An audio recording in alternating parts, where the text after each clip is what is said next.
that the sun shines down its power to all the world and makes the wind blow strong as it will. I wonder how gentle rains can fall upon the land, so lovely earth can stay lovely still. Hello, ladies and gentlemen. This is Energy Week with George Harvey and Tom Fennell. Tom Fennell, the famous Tom Fennell. Keep raising the wrong hand. And I am George Harvey.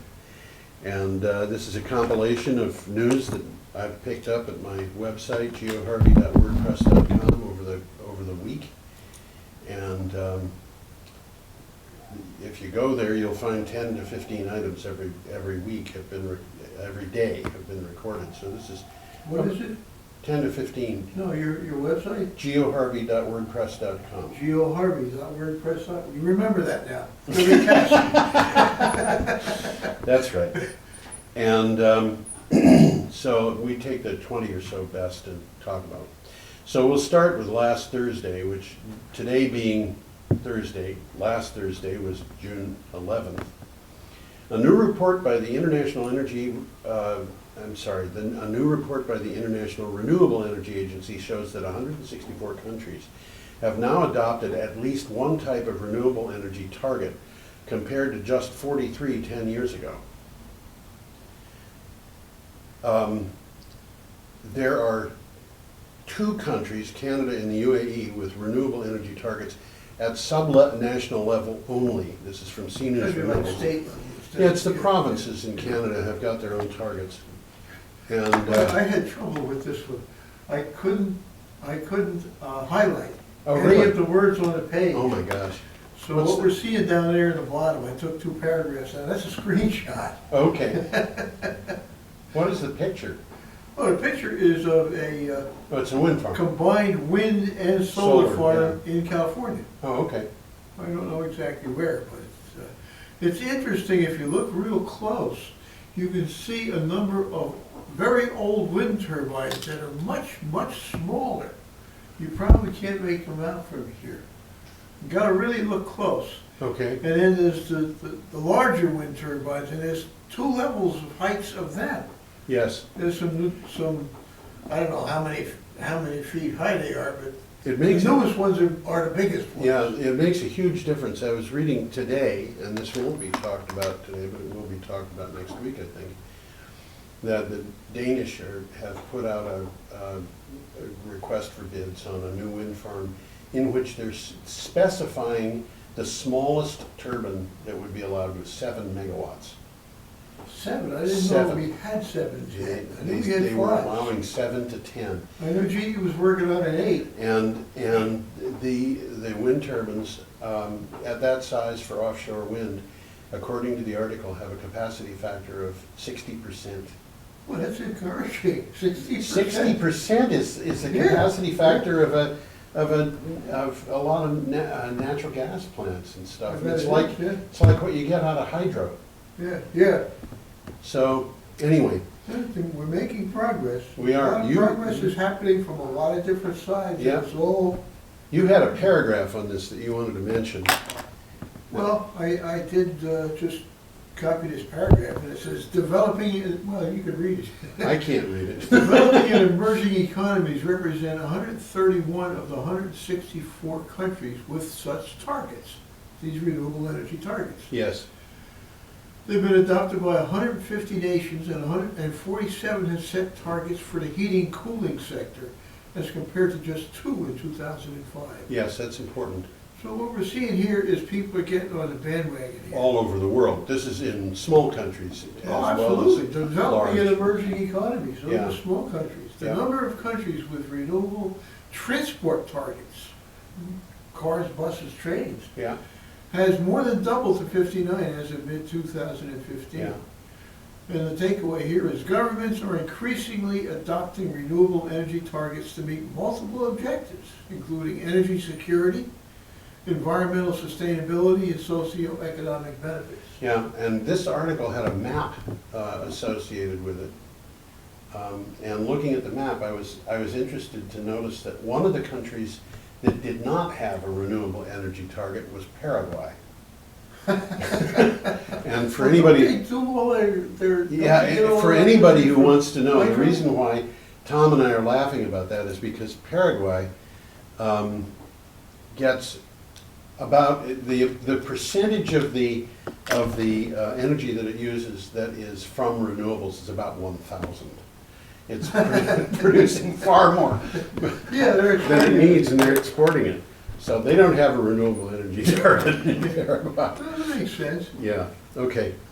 Our next item from Click Green is dozens of UK businesses, including Wilmot Dixon, Cisco, E.ON, John Lewis Partnership, SSE, and Whoever BT. you guys are. Whoever they are, yeah. Well, I know what Cisco and E.ON are. John Lewis Partnership, I recognize. The other ones I'm not so clear on right now. I ran into a paywall on this one. Oh I dear. can only get a little bit, and I Yeah. try to cut around the paywall. Yeah. And every link linked to this link. Oh no. But I got a few words out of it. Yeah. They have called on the new government. This is the government that was just elected with David Cameron as prime minister. He was prime minister, but now he's got a parliament that is just a one-party majority. So he's not a coalition. To take decisive actions to combat climate change and build a low-carbon economy, the group sent him an open letter. So it is. Well, I did get something out of that letter. This is what they're looking for. They're looking for a strong global climate deal in Paris in December. Yes. And they want to limit the temperature rises to below 2 degrees C, the magic number. Yes. Next one is an ambitious carbon budget to drive forward on UK emissions reductions. So they're going at home. And this is a very interesting one. Establish a long-term framework for investment in the low-carbon economy. Right. Okay, so they're setting up rules and regulations that's going to encourage investment Right. in renewables. Right. Right. And, yeah, it's a step in the right direction. Right. Our next item is from the Green Optimistic.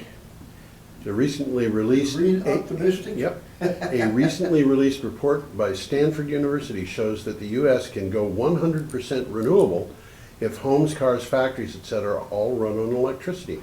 This was interesting because Yeah. they basically said it wasn't going to cost you anything. Yes. And before anyone comments that it's easier said than done, Mark Jacobson, lead researcher in the study, claims that it is feasible in just 35 years from now. And honestly, Yes. I think this is what is going to happen. It's not just feasible, I think it's the most it's likely. It's the most likely thing. Why in the world would anybody pay for fuel when you don't have to pay for fuel? Duh.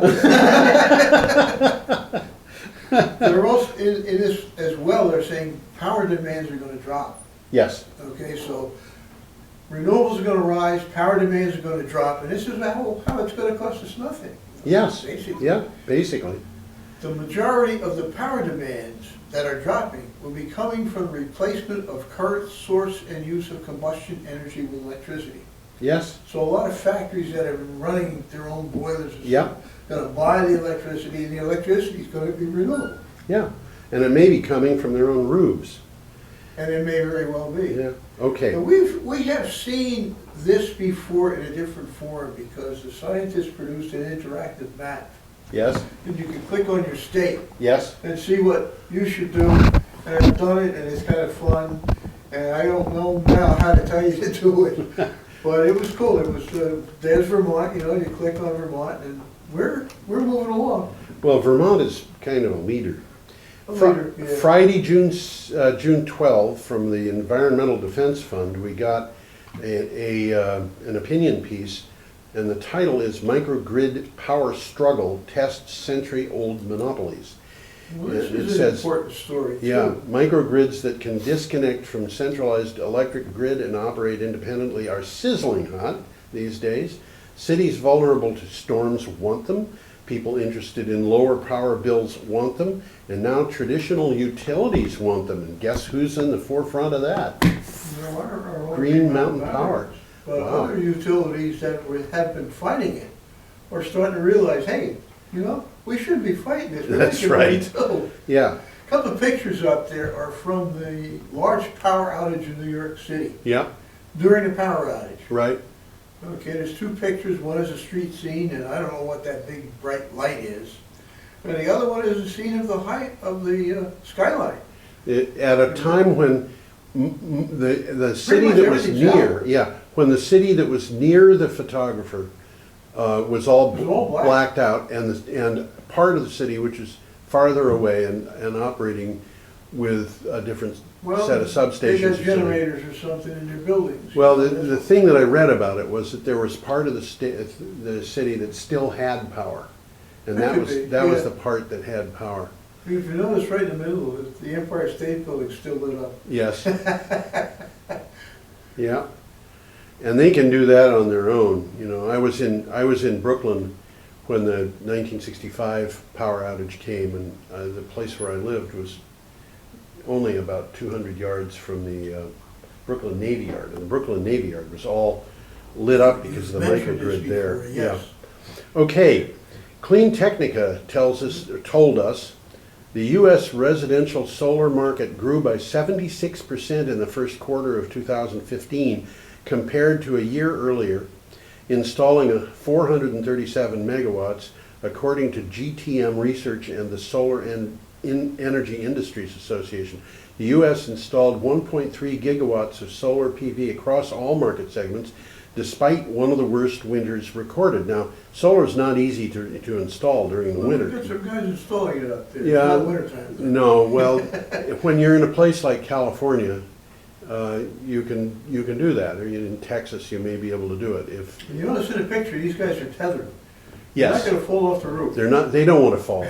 They're not dummies. Hey, it's a serious danger. I mean, a friend of mine did it. He was out of work for about 7 months. Really. Wow. He's okay now, but he doesn't go on roofs anymore. I don't go on roofs anymore either. And partly it's because I don't want to break the roof, but you know. Okay. In the first quarter of this year, the U.S. installed more residential solar than natural gas and solar on the whole account than, what, the natural, there's something wrong with my sentence here. Yes. Natural gas and solar on the whole accounted for 51% of all new electric generating brought online. It means wind and solar, I think. Not It natural probably gas does, and solar. but this article was about solar. Yes. But I think you're right. Yeah. It was. But again, it says this means solar will offset 45 million metric tons of damaging carbon emissions. Yes. The equivalent of removing 10 million cars from our roads and highways. Well, you know, we're starting to see things like this action. I actually, again, today I saw something talking about how the state of Iowa, somebody in some report was expecting that the amount of wind power in the state of Iowa at some date would support 6.5 million households. And we're starting to see huge numbers now here, not just tiny numbers. Oh, yeah. Of people whose power could be coming from renewables. Well, we were talking, you talked about Iowa, here's one from another state. Oh, yes, Recognize that guy? yeah.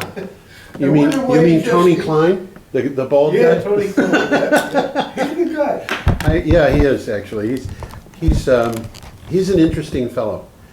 There was a picture of him in Green Energy Times a few months ago, showing him when he was a little bit younger on a cross. He had shoulder length hair, and he was riding a motorcycle, and it was, you know, it was like, it looked like a different guy altogether. And anyway, In this picture, somebody must have cracked the joke because everybody's laughing. everybody's laughing. And this picture relates to an item that came from vtdigger.org. Vermont Governor Peter Shumlin signed H40, an energy bill, into law that promises to create 1,000 new jobs and help Vermonters save on energy costs over a 15-year period. Quote, I think it's the most forward-leading legislation in the country, end quote. Mary Powell, chief executive at Green Mountain Power, said. Now, H40 was the one that related to the program that we have had for 10 years called Speed. Yeah, which wasn't really flying. People. Oh no, Speed was flying. Speed was very successful. The problem Well, was the Brattleboro wasn't interested. the problem was that there were objections to parts of speed Okay. that had to do with renewable energy credits being sold out of state and so forth. Yeah, that was kind of Speed- double dipping. Yeah, kind of. The speed program had why don't you adjust that screen so people can see something that looks nicer, Tom? Well, I was just, looking at Oh, you were gonna words. quote I on had the something, words okay. there. 'Cause we've already seen the picture. Oh, okay, great. The speed program, under the speed program, Vermont has already replaced half the electricity that it once bought from Vermont Yankee. Yeah, And that electricity is now being produced in Vermont by Vermonters. by Vermonters who are getting Some paid of in whom have Vermont. 4 legs. Right. The taxes are in Vermont, the money's being spent in Vermont. It's going to farms that are producing biogas, it's going to people who own dams and getting power from hydro. It's going to Vermont utilities that are now running wind power that wasn't there before. It's going to what am I missing? It's kind of a win-win situation. Yeah, solar farms. Here's one of the things you are missing, because this is an Okay. important part of the bill. Yeah, okay. The state will provide leasing and on-bill financing for homeowners to improve energy efficiency. Yes, absolutely. So you can get your house weatherized and somehow or another pay for it in your power bill. Right, and at That blows my at a mind. reduced rate. It's a huge thing. And if you consider this for a minute, you can see, we've talked a bunch of times about the pickle that the fossil fuel industry is in. And basically what it comes down to is they're losing their market. And the reason why they're losing their market is because people are becoming much more efficient. They're losing their market because people are turning to more efficient cars, electric cars. They're losing their market because people are switching from oil, which is more expensive, to heat pumps, which are far less expensive, that use There's electricity. a lot of things going They're, on. they're losing their They're market. losing their because- market. Because people are insulating their houses. Now, on top of that, they're losing entire customers who are putting up solar, and that includes, in some cases, huge corporations like Apple and Google, but it's a lot of people. I read that in 1 month, Australian utilities lost 10,000 customers to rooftop solar in Australia. That's And- very interesting, because they're really not even pushing it over there. Yeah, and The people are pushing it. people are pushing it, and they're losing their market share because renewable power is taking over a larger and larger part of the market, and so they're losing. The market is declining. They're losing their customers. They're losing market share. They're under pressure from politicians and various groups that are saying they want to reduce the emissions. And on top of everything else, the costs of renewable power are dropping below the costs of fossil fuels and nuclear anyway. And we've got retail companies like IKEA and Walmart that they're all over the place. Yes. And they're putting solar on their roofs. That's right. So Corporate policy. we're seeing a change in the market. And there are organizations that are spending huge amounts of money, and I'm talking about $200 million in 1 year for US elections when there wasn't even anybody running for president. This is just Congress. Well, you talk about the Koch brothers and Al. I mean, Yeah, they are. These are guys who are 73 years old and they're trying to and older, and they're trying to convince the world that it's important to keep the socialists out of power and Oh, God, we gotta stop those yeah, socialists. and keep them in power.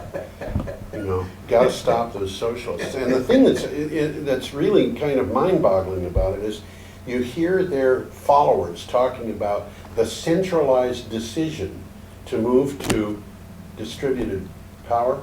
How does this work?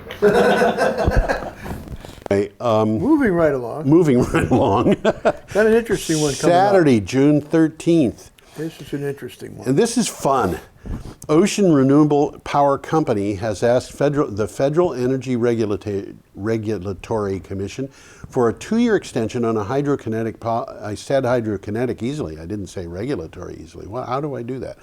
Pilot project licensed for the 300 kilowatt Cobscook Bay tidal energy project in Maine. As a pilot project, license is short term. The company is interested in continuing the research. This is from Hydro World. That's the turbine being installed. It looks like a lawnmower, yeah? It does. I hadn't really thought of that, but it does. There isn't any reason in the world why something like that, many somethings like that, couldn't be put up and down the Connecticut River. You think so? Well, what is that, 40 feet high? It's a lawnmower. Mows the lawn. There are a lot of ways you could get power out of the Connecticut River. These are for tidal. They're for tidal. And tidal is everywhere there is a tide. Yes, that's right. I mean, you put these things in New York Bay, you know, every 4 times a day you're going to make electricity. Yep. Although in here, it's in the Bay of Fundy where the tides are moving very quickly. Very fast. quickly. It's the highest tide in the world, I believe. Yep. And, you know, the Severn estuary where they're doing that thing in Wales is the second highest, I'm told. Now, our next one comes from Bloomberg. Oh, this is an important one. Yeah. And this is an opinion piece called How the Pope Could Turn U.S. Climate Politics Upside Down. And it says Pope Francis is about to release a much anticipated letter to bishops about faith and climate change. If it has the impact he's counting on, it could finally budge a glacier of frozen thinking on the crisis. But this is how he's going to pull it off. Now, if you go to my blog, geoharvey.wordpress.com, and you go to June 13th, you can find this article and you can click on it and how read. He's going to pull it off. But Tom, of course, will tell you exactly how he's going to do it in detail. No, but I do have a little takeaway here. There was a graph on that blog. Yep. And it shows how Americans view climate change. At what kind of an issue? Is it environmental? Is it scientific? Is it national security? Is it religious? And it's interesting, not too many people think of it as a religious. Right. Most of them think of it as environmental, scientific, agricultural. Yeah. And if you look there at the graph. According to this, if you're Catholic, you should really pay attention to the Pope. And the Pope is saying this is a big issue. And by the way, we aren't going to talk about this extensively today. We will talk about it extensively next week because that encyclical that the Pope put together was released today. And yesterday I was listening to Vermont Public Radio almost all day. Yeah. And everybody was talking about this encyclical. Yeah, People and they knew exactly what was in it because it got leaked. Yeah, we had our local representative, Wally Burke, was talking about it. Yep. And it's very interesting. Another interesting thing is the Koch brothers are Catholics. Oh, really? How about that? What's his name? Santorum has already talked about this, and we talked about him. He says, "Hey, the Pope is not a scientist." Well, it turns out he is. Yeah. He's a Jesuit. They all have a they all have a background in some sort of science. And the Pope has a master's degree in chemistry, and he worked as a chemist. He was employed as a chemist in Argentina, apparently. And so I think the important thing about that is that he has the scientific background to understand scientific work. Yeah, he knows the scientific method. He's trained in the scientific method, yes. So, you know, he may not be a climate scientist. Yes. But he knows enough about how to evaluate things that they're not pulling the wool over his eyes. That's right. And you know, he's going to look at a, you know, this is an interesting thing. People who are not scientists don't understand this. Yeah, that's true. There was a paper on wind power that was released by a business organization in the Northeast Kingdom, and they compared in there 2 sets of studies, one of which was prepared by an anti-wind a person who had been active in the anti-wind movement in Chicago and is a real estate appraiser, and who had done two things he called studies, each of which was 80 properties that he evaluated in the Chicago area. And he said, well, one study shows that there were properties near wind turbines are worth 33% less, and the other one shows 25% less. Obviously, wind turbines are destroying property values. And he was listed as an expert in real estate appraisal. The other study was a study that was done by the University of Connecticut and Lawrence Berkeley National Laboratories, in which they investigated 122,000 real estate transactions that took place in Massachusetts, where they compared properties that were near wind farms and properties that were away from wind farms to see about how the prices compared historically. And the study that was done in the paper that was produced in the Northeast Kingdom, the authors said, well, a real estate transaction is subjective. The agreement of the price is a subjective thing. So the value of real estate is subjective. So if you're going to talk about this, you're talking about things that are subjective. The guy in Chicago admitted that what he was doing was based on subjective evaluation. Therefore, we can take it just as easily as we can take the material that came from the Lawrence Berkeley National Laboratories, because it's all subjective. And what they don't understand, and it's pretty easy to understand if you think about it. If you go to 1,000 people and say, what is the color of your favorite shirt? You're going to get 1,000 subjective answers. And if 147 of those people say green, then you can say objectively that 14.7% of the people said green. That's a fact, okay. This is not subjective, this is objective. It's an objective evaluation of subjective materials. And you know, this is a distinction that would very likely not occur to a person who has no scientific background. Well, unfortunately for us, our Congress is made up of people primarily who are attorneys. Yeah, lawyers, yep. What is their background in? And it isn't science. It isn't science. Patent attorneys, it might be science, but you know, actually patent attorneys almost all have a background in science. Oh yeah, they have to. They have to, some sort of background. The ones I was working with, you could get off with being a patent attorney if you had a background that included 20 years of naval aviation. You didn't have to have a degree for that, but you know, if you were going to be the one guy was he's an expert in that field. Yeah.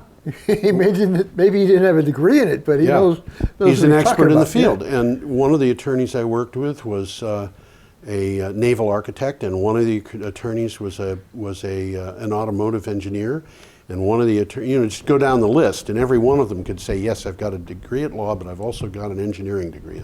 Almost all of them were either engineering or some kind of science. So there was one, though, who didn't, and he was the guy who had been in naval aviation for 20 years. Okay. Let's get back to what the Pope was saying, because I got a couple of quick takeaways here. Okay. Corporate strategy is evolving because executives see business threats and opportunities in climate change. Business is starting to pay attention. Yeah.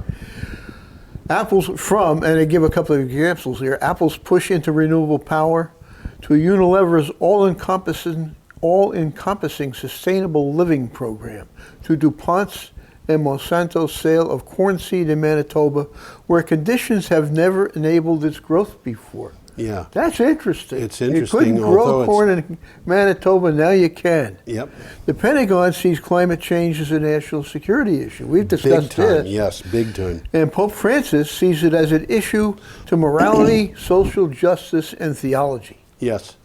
And the World Bank has praised the Pope for connecting climate change and economics. Well, we're going to be hearing a lot more about that. On the level of poverty. By the way, you may have remembered a picture that was up when we started talking about this. Yes. I can pull it up again. It's a picture of a coal mine in India.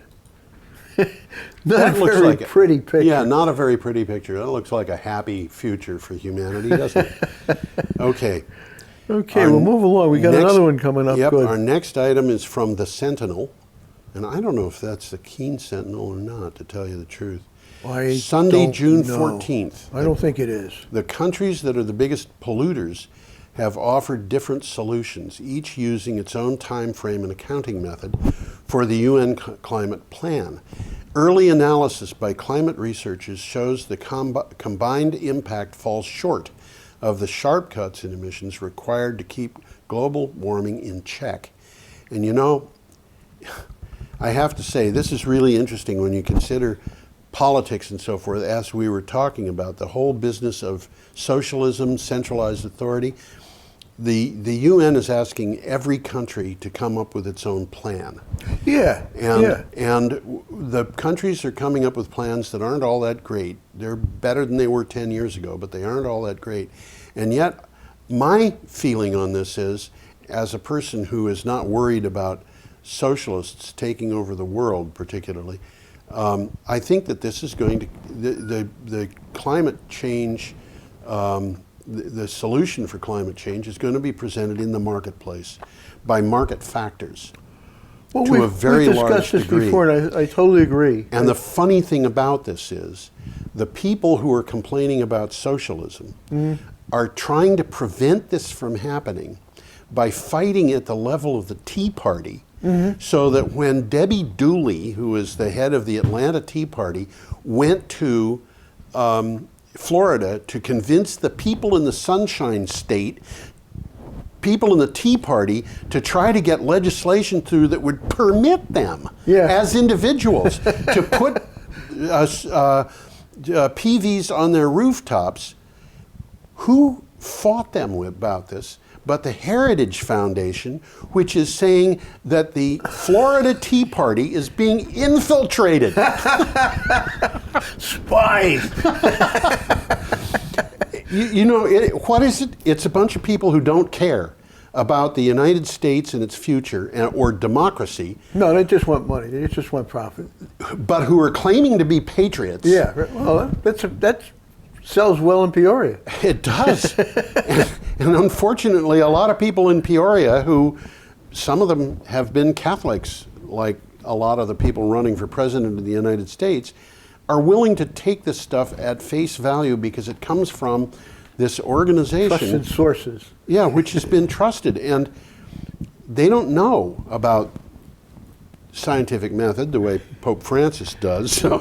Another kind of interesting thing here is some of these guys are saying, we don't want the government making decisions for us. Yes. And then on the other side of the coin is, we want these corporations making decisions for us. Yeah. It's very sad. However, moving right along. We're going to move right along. SolarServer.com told us OCI Solar Power LLC, which is based in San Antonio, Texas, announced that it had started construction on the 110 megawatt Alamo 6 solar photovoltaic plant located in Pecos County. Pecos County. Pecos County. Yeah. I guess it depends upon which in side Texas, of some border. they probably call it Pecos. Yeah. I remember Pecos Bill, but you know, I wasn't in Texas when I learned about him. Once constructed, this will be the largest PV plant in Texas and one of the largest dual axis solar projects in the world. What does dual axis mean? It can rotate and it can tilt? Yeah. When you think about solar power, if you're going to put a solar panel on your roof, what you're probably going to do, assuming that you've got a roof that's oriented properly, is have that solar panel flat on the roof, facing preferably the noonday sun, but it's just flat on the roof. Or you could do that same thing of just having it fixed mounted on the ground. And you can aim it at the sun. You aim it at the sun through the, you know, the way that the sun generally. Well, you can get a little better. You can get a little better efficiency out of the panels by making the entire array capable of tilting. Yeah, exactly. And so when the sun is high in the sky during summer, it's more back, and when the sun is low in the sky during the winter, it's tilted. And it rotates. And no. It I'm turns to talking follow the about. sun. I'm talking You're about talking one about just tilting. Just tilting. Okay. And the nice thing about winter, and this is the way winter is organized. This is intelligent design, I guess. When the panels are up on an angle that's relatively steep, because the sun is low, the snow will go straight off. So, That's an interesting it's a thing. nice thing. Well, another thing that you could do is you could mount them so as the sun goes through the sky, they They track it. follow the sun. Yep. And you can mount these things so that they track in 2 dimensions. They Yep. up and down and So over. it's basically always pointing at the sun. It's always and it pointing at the sun. increases the And you get efficiency. your best efficiency out of them at that level. And so, some of these things are made right here in Vermont. the trackers? Yeah. Yeah, All Earth Renewables does that, and that's they're important. They install these things all over the world. I don't think All Earth was responsible for this particular tracking array. No, because the contract specified they be made in San Antonio. Oh, well, All Earth Renewables can build a factory in San Antonio. That's not a problem. Using components that are made exclusively in San Antonio. Even the solar panels are made in San Antonio. It's part of this deal. They set up a factory to do it. Okay. Hey, this S.H. Yoon is the president and CEO, and he Okay. knew which side of his bread was buttered, and he decided that That's what he they were wanted. going to do it. Yep. And I'm reading the same kind of thing coming out of, I forget which state it was, but I think it might be Iowa. They're building a factory that will turn out 400 wind turbine masts every year. Oh yeah, Yeah. 400 these huge poles. huh? Those huge Wow. poles. Yep. Yep. Yep. And those things are big. How many That's jobs are they creating? Huh? About, must be a few. I think it's 400 jobs. It Actually. must be quite a few. Yeah. Let's move on. Okay, from International Business Times UK, we got a story that says a peak in global energy-related emissions should be reached as early as 2020 and at no economic cost. The International Energy Agency said, warning that without stronger action, we could see temperatures rise 3 degrees Celsius by century's end. The report identifies potential actions. Now, what they're saying is, at no cost, we could stop increasing the amount of emissions we're doing, but we've got to do it. Yeah. And that's what they're saying. They're talking about, we're generating power here, but there's still money to be made or saved by economizing, Right, by that's right. That's reducing right. consumption. That's right, which you can do without reducing comfort, as a matter of fact, because if you insulate your house, it's going to be more comfortable. Oh, absolutely. It's just I that saw an simple. interesting thing. I think we've talked about it here. In the commercial air conditioning field, Yes. companies are now making available what's basically a giant freezer. Yes. It freezes water during the wee hours in the morning when it's not too hot. Yes. And during the day, when you need air conditioning, they blow air over the ice. Yes. That's Duh. what they're doing. Why did I think about that? And this is so called simple. It's called a way of storing power. Absolutely. That's That's what it is. exactly what they're doing. Yep. Or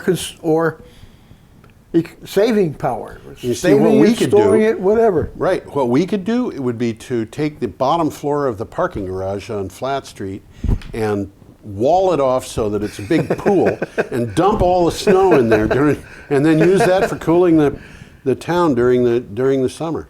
Except that it wouldn't. You know, you think about that. That isn't quite as crazy as it sounds. Well, it's basically kind of like the way they used to They used to do stuff like that. They used to cut ice out of the Connecticut Yeah, River. absolutely. And pack it in sawdust. In fact, I've been in places where they were still doing that when I was a kid. And the way they did refrigeration wasn't refrigeration; it was using an ice box. Yeah, the ice from ice boxes didn't come from a refrigerator. That's right. They came from the lake. Although, there's a company, I forget the name of the company. It's a really interesting company. They use ammonia absorption systems, and during the hottest part of the year, those ammonia absorption systems become most efficient. And what they do is they store the power of the sun that is gathered, the heat, thermal power, and then use it at night to make ice. And you can, you know, a $7,000, $8,000 machine can make a couple of tons of ice every night. And there are no moving parts. Okay. These ammonia absorption is just one of the most fascinating systems I've ever seen. It's literally, there are no moving parts. It's a refrigerator with no moving parts. All you need is a source of heat. Well, I had a little refrigerator that worked that way. I bet it ran quiet. Well, there was no motor. There was a Little flame.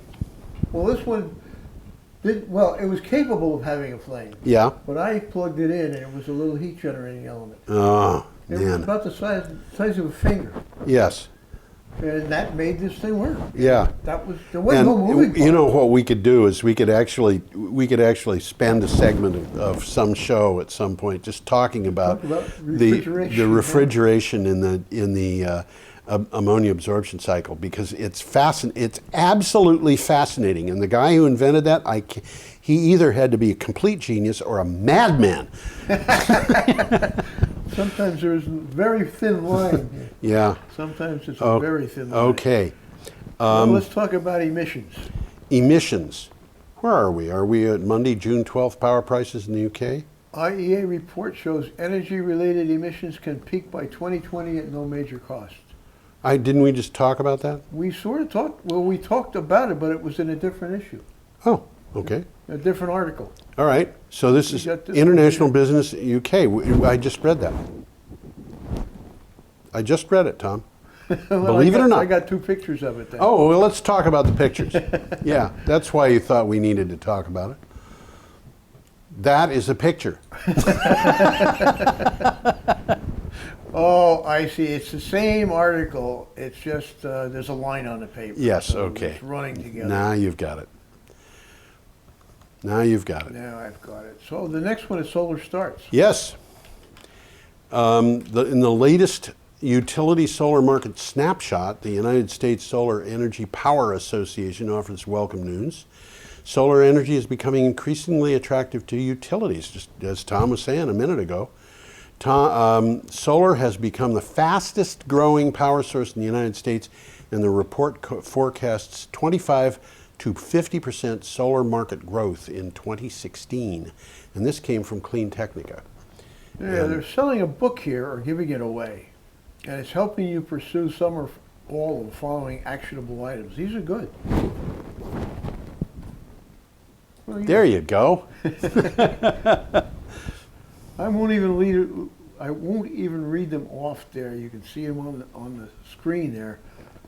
But I will try and get the graph Okay.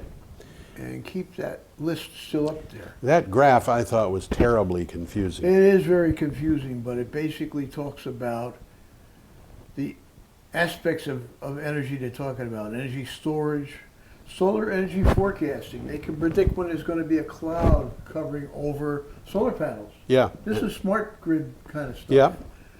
Locational deployment. I don't know what they mean by that.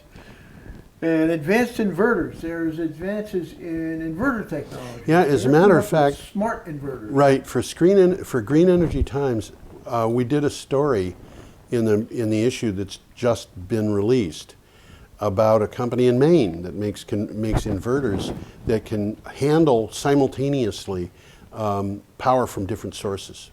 So you can have a wind turbine and solar panels next to each other and have them go through the same inverter and go to your house. And one of the things that's interesting about this is they have a wind turbine, which is it's a home type wind turbine with a 9-foot wide sweep, which means that it's extremely unlikely that any bird would get involved in it. But This is something you can put up in your backyard. you can put it up in your backyard, and it operates at less than 40 decibels. That's not very loud.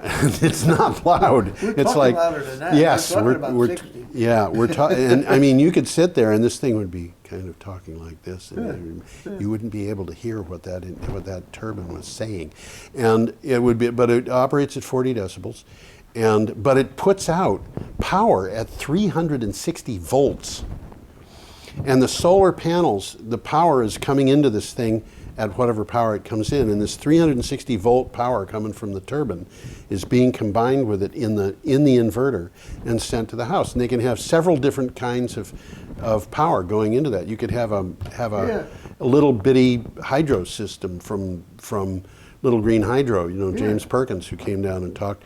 You could have all these things going together into an inverter and then send it to your house. One inverter's taking care of all of it. That's right. And one of the beautiful things about this, you know, when I was living on a mountaintop in New Hampshire, one of the things that I thought was, you know, it'd be awfully nice to have a wind turbine, but I don't want it at the house. Not because I was afraid of the noise, but just because I knew that there were better sites for wind. And one of them was about 400 yards away on a different hill. And I was thinking it would be nice to put a turbine up on that hill. But of course, 300 or 400 yards for a 48 volt supply is a long ways for that power to leak through. And when you're going, because the reduction in voltage is based on distance. Yeah. So if you're reducing from 48 volts and you lose 2 volts every 100 feet or whatever, by the time you've got 400 feet, you've lost. Down to 40 volts. You're down to 40 volts. You've lost 20% of your power. If you start at 360 volts, you're down to 352 volts. Yeah. You know, you've lost a very small percentage of your power by comparison. So there's your things happening here that could change a lot. Yeah. I mean, this goes way back to the arguments between Tesla and Edison. Yes, that's true. Edison was a DC guy. Yep. And he put up his substations in New York City where they were close to the loads and everything was fine. Tesla put up something up in Niagara Falls, and there's nothing near Niagara Falls to use it except Buffalo. And that's what, 100 miles away? Yep. And he discovered transformers. Right. And all power now, long distance power, is transmitted by high voltages using Tesla's transformers to bring the voltage up from 48 volts or 120 volts or 300 volts to several thousand volts, several 100,000 volts sometimes. Right. Except now we've got high voltage DC. And now we're doing something different. We've got new technology that enables us to make high voltage DC. And that is, you know, I have no idea how those transformers Well, they're not transformers. I mean, it's electronics. Yeah. Okay. They're turning the voltage into AC, Yes. very high frequency AC, and turning that back into DC. So Okay. there really are transformers involved. Wow. But because they're very high frequency, they're smaller. Okay. There's not 60 cycles there, 55,000 cycles or something like that. But the whole idea of needing inverters might be going out the window. Yeah. We need inverters because these windmills and solar panels generate DC. Yeah. And we got to get them into AC to get it back into the grid. Right. Well, they're talking about, and it's already happening in office buildings, having DC buses in the buildings.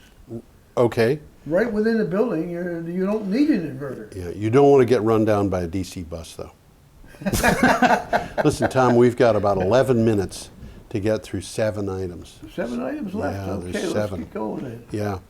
After installing 718 megawatts of solar capacity in Q1 2015, California has become the first U.S. state to surpass 10,000 megawatts threshold, a new report shows. California deployed 231 megawatts of residential, 88 megawatts of commercial, and 399 megawatts of utility-scale solar plants in Q1 and ended with a cumulative 10,649 megawatts, according to CNews Renewables. The article said that California now has more solar installations than most nations, including the UK, France, Spain, Australia, and Belgium. Wow.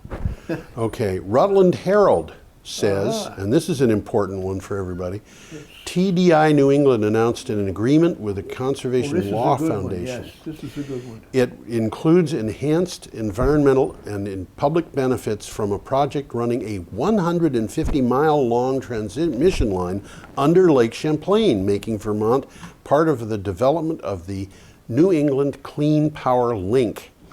And that is 150 miles of underwater transmission We've talked line. about this technically now. Yes. But what this article is basically saying is that the company that's putting these things in is pledged to clean up Lake Champlain. Yes. They're basically bribing us. Yes, you know? that's It's a right. good bribe. Yeah, but they've made a deal with the Conservation Law Foundation. What kind of deal is that? That deal is the Conservation Law Foundation, which is an environmental group, is going to back them on this because of the environmental benefit of having Lake Champlain cleaned up. Well, I was listening to a totally unrelated article on yesterday's Vermont Yep, public radio, yep, and they were talking about the algae bloom in Lake Champlain. right. And it's caused by runoff from farmers' fields, applying fertilizer in the farm, flowing into the lake, Right. and fertilizing the lake. Yes. And these algae blooms are very large, And they stink. toxic. They're toxic. And they're toxic, Yeah. toxic to fish, toxic to people. Yep. And wherever they are in the lake, you don't want to go. That's right. And as a matter of fact, some of these algae are like the stuff that was at Cincinnati, where they said you can't even boil the water to drink it. You can't, huh? Because the it's algae chemicals, yeah. the algae themselves are toxic. Huh. And so that's that. Okay, we should keep going. The Hill. Throughout the country, there are more than 80,000 dams, primarily used for flood control and irrigation. There's Today, some of them right here. yes, And there's a picture of one of them up there. That's Townsend Dam. okay. Just 3% are equipped to generate power, but that 3% produces nearly 7% of our electricity. Hydropower has huge potential for increased capacity, but there are problems with permits and licenses. Now, What's the takeaway here? Yeah. There's so much red tape involved yeah, that they're not getting done. the number of, if we developed the dams that could be developed economically in Vermont that They'd are probably be already self-sufficient. there. Yeah, but the dams are there. The water is already being blocked. All those environmental problems relating to dams we've already gone through that. It's just a matter of installing the turbines in the dams.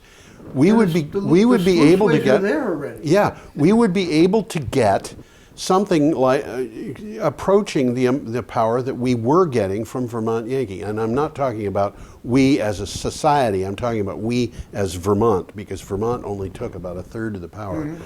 But you know, there's a huge amount of power there that's just waiting to be developed. And what is in the way?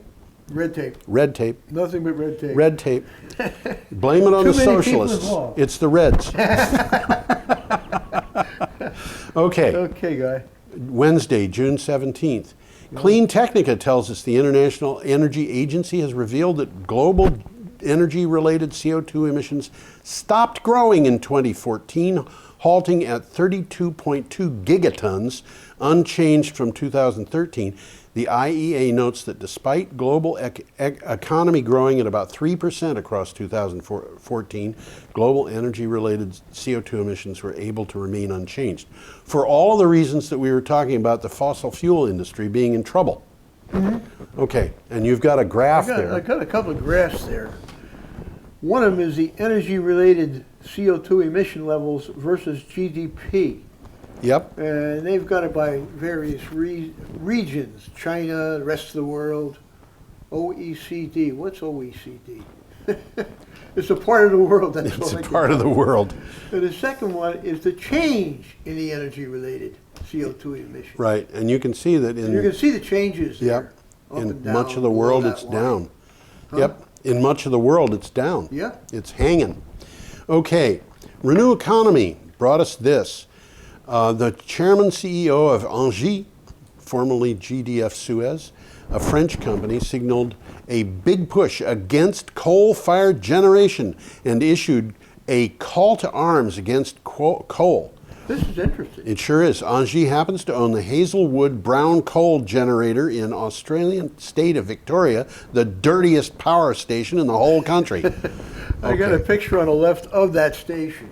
Yes, And the picture on the right is the mine, the Hazelwood mine that feeds that station. burning at the coal a year tip. ago, February, Yeah. they had a fire. It may still be burning. Oh, it probably is. You And know, that's the fire. I mean, yeah, I'll can you bet imagine those. how much it was costing them for that fire? I to have burn? no idea. That's coal burning. That's coal burning, yes. Wow. Very toxic. Energy Matters told us Canada has celebrated a global wind day by announcing it has become the 7th nation in the world to surpass 10,000 megawatts of installed wind power, enough for over 3 million homes. You know, we just had Global Wind Day. We didn't even celebrate it. Yeah. More wind energy has been installed in Canada in the last 5 years than any other source of generation, including coal and gas. And finally, our last item, USA Today brought us this. General Motors showed signs Tuesday, that is the day before yesterday, today being the 18th, that it may take on Tesla in stationary battery business with a somewhat different approach. This is interesting. Yeah, isn't it Very though? interesting. GM is proposing to power homes, businesses, and even utilities with recycled used electric car batteries from cars like its Chevrolet Volt, which has both batteries and gas. But you know, we've mentioned this before. These car batteries have got characteristics that require they've got specific characteristics, and as they charging, discharging, yeah. And as they get older, those characteristics start to decline, and for the purpose of transportation, right? And they become less appropriate for transportation. But they're only about 30 or 35% of the way through their useful lifetime for utility. Quite useful as energy storage devices in homes. Right. That's what's going on here. That's what's going on. So you have a battery that costs $10,000 in a car, and you take it out, and it's got $7,000, $6,000 worth of storage characteristics for home storage or business storage or utility storage. And that battery is used, so it's going to sell for a much lower price. And you could compete with Tesla doing this. This is how they say it in the article. Yeah. Even after the battery has reached the end of its useful life in a Chevrolet Volt, Yep. up to 80% of its storage capacity 80%. remains. Well, there you go. I was wrong. The secondary use application extends its life while delivering waste reduction and economic benefits on an industrial scale. There you go. They're looking at the next few years, because right now there's not enough batteries out there on the market. Yep. Used up for the cars. Yep. So, but they're fixing to get into the mix when the battery's no longer good for the car. You're going to turn it into your Chevy dealer. Right. They're going to give you a new one. It's going to go back to Chevy, and they're going to sell it to some guy who wants to use it for storage. Right. My God, how the money rolls in. Isn't that wonderful? But the thing that's interesting about this is if you consider the growth in electric vehicles, it's conceivable that in the not very distant future, and I'm talking about 5 years from now, the car companies are just going to say, that's it, no more gas-powered cars. I think it's happening. BMW has already indicated that it's going to do this. One of the things that's going to have to happen, I think, is going to have to be a standardized battery. Yeah. And then what you will do is you'll drop into a service station. Yep. Drop off your old battery, get a new one, and keep going. Yep. But you're not going to have to wait 3 hours for it to charge. You know, the back of that service station is going to be full of battery. Yeah. But the thing about this is that if you consider what that means in terms of batteries going onto the market, it means that at some point we're going to be seeing millions of these batteries being produced every year. And if they have a lifespan of, say, 5 years or 7 years, that means that 5 or 7 years down the road, you're going to be seeing millions of them being replaced every year. And I think that's exactly what GM is looking at. And that is going to build up a backup system for the United States, for the world, where you have more and more storage facility being produced simply because people are driving cars. And that storage facility is going to make it possible for us to go to, I mean, we're talking about solar power being cheaper than coal, gas, or nuclear already under certain circumstances. When it's available, it's cheaper. During the middle of the night, it's not cheaper, but when it's available, it's cheaper. But these batteries will bring the price of batteries down to prices so low, very affordable. It'll be far cheaper to do things that way than otherwise. I'm going to close off with this picture. There you go. That woman in the picture, Yeah? she's not a model. That's a CEO of General Motors. Okay, we have to say goodbye. Goodbye, everybody. Yeah, goodbye. Yep. You see my hand somewhere around there. There it is. Okay. Put out that the sun shines.